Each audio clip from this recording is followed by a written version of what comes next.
So hello class, now our next topic is creating blank database. Now class, we all are very familiar about database. Database is a place where we store our different type of data, whatever we have. Like if we want to store our phone number or mobile number or address or email ID or name, class, subject, father's name, mother's name, whatever type of detail we have.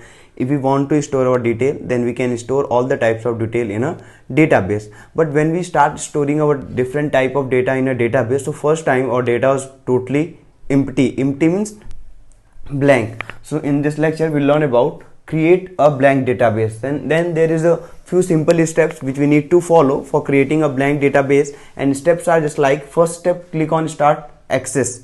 It means the first you need to click on start access. After this, click blank database.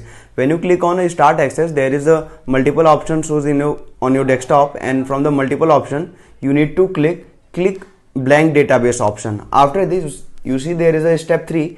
Type a name you want to give to your database in the field file name, and access will automatically append .abcd to the name. It means when you click on the blank database, abcd to the name. It means when you click on the blank database, then there is a option to write the name of your database, whatever you are creating. Like if I want to create students database, then I just write student and .abcd like extension written by default.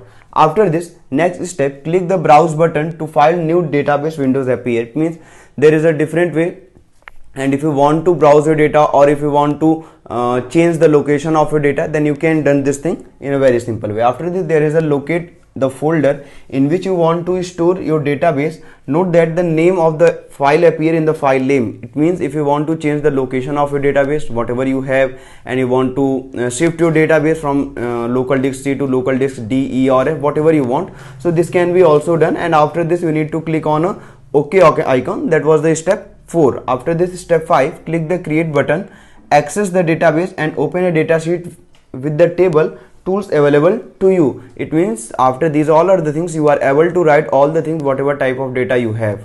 So thank you so much class. Okay. Database, it means those type of database whatever already opened, and if you want to again open or again save that type of that database, it's called existing database. Now there is a few simple steps which we need to follow for creating for opening an existing database. Now the step first is click the office button, a menu appear.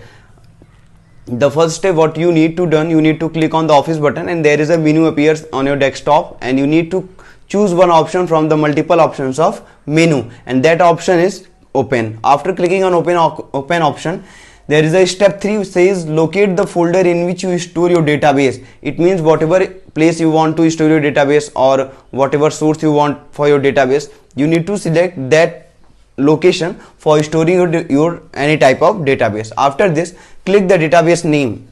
Whatever name you want to create, you need to click that name or you need to write that name for your database. Like if you want to create your database according to student's ID, then you need to click student, the database, and exit database.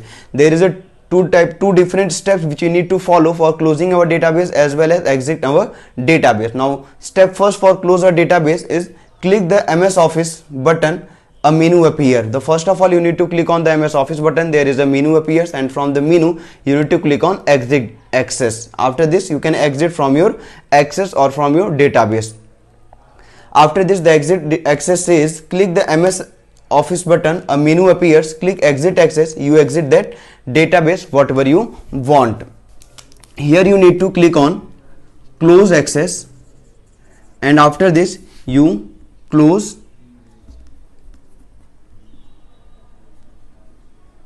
database, and then you close your database whatever you have. Thank you class.